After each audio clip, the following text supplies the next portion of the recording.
Thank you very much for your introduction, Peter. And I see now why I was placed in the session with Chris, because we're thinking about some of the same things from rather different angles.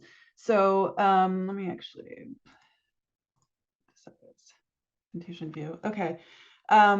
So I'm going to be talking briefly today about the Pandemic Journaling Project, which is something I've been working on for about 4 years now, but I'm more intensively working on it during my leave this year. And just give a brief introduction. So this is a project that a colleague of mine at UConn, Sarah Willen, and I founded back in May 2020. And it was an effort to what we referred to as pre-design an archive of the COVID-19 pandemic. So we're anthropologists. We couldn't do our usual anthropology thing that one does. I am a scholar of epidemics, so my instinct was to go out and talk to people and observe what was going on. But like everyone else, I was stuck inside hoarding my toilet paper. So we had to come up with some alternative methods.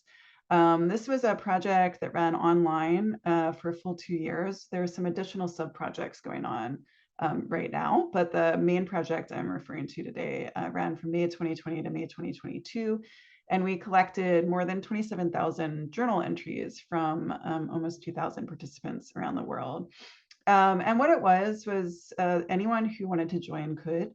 They would take a brief baseline survey and then would be invited to record 2 journal entries digitally each week for up to 2 years, depending on how long they choose to participate. And in response, they could write an answer, they could record their voice and upload that voice recording, or they could take a photograph and talk about that photograph. And we wanted to make this as accessible as possible. So we wanted to make sure that it was compatible with smartphones, so no one needed a computer to do this, that it was anonymous so that people could feel comfortable talking about personal matters. And it was also a bilingual English-Spanish platform. Other people could record their responses in any language.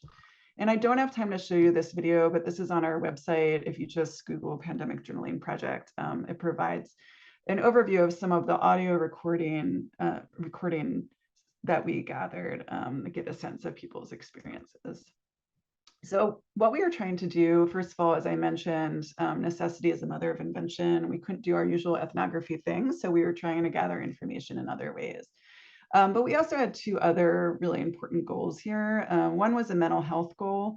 So there's a lot of evidence that journaling provides some therapeutic benefits. So we saw it as a bit of a public service. My colleague and I both study mental health as one of the things we work on. So that was something of interest to us. And also of perhaps more interest to the Cogut community, we are really interested in pre-designing an archive, as I mentioned earlier. And we really wanted to focus on making sure that when the story of COVID is written in the future, that people often left out of historical records are able to be included. And we worked with historian colleagues from really early on to do this. So the methodology we kind of developed out of this, we're calling Grassroots Collaborative Ethnography, which again, as I mentioned, is trying to decenter elite voices in historical records through what's called archival activism. That's not our term, but it's something we're really interested in. But also a new way of thinking about how to create knowledge and collect data as anthropologists. We really emphasize giving participants a lot of accessibility and also choice in when, how, and whether to participate. We wanted to make sure they were getting a benefit out of this, including the mental health benefit we mentioned, which of course we couldn't guarantee, but some people found did occur. And also the ability to build a personal family archive so they could download at any time all of their journal entries from their participation and keep it for their families. And then finally, we were nurturing a team-based community engaged kind of participatory project with students, colleagues, and participants who worked with us to present material and interpret it. So just as a PSA, this is all going to be available to other scholars beginning 2 weeks from today, which is really exciting, with the qualitative data repository. And I'll just really briefly mention some of the things we've been doing with this material. Last year, we had an international photo exhibition that went up there. You can still find some elements of it at Brown. This is just an example of one of the more popular photos that appeared in just about all the exhibitions of a 4-year-old expressing their feelings about the pandemic, which I think is kind of brilliant. This just mentions some of our ongoing projects, but what I want to just end with really quickly is some of the things that I've been really interested in thinking about with regards to what kind of material it is that we have. So one of the really interesting questions for us was why people would actually do this.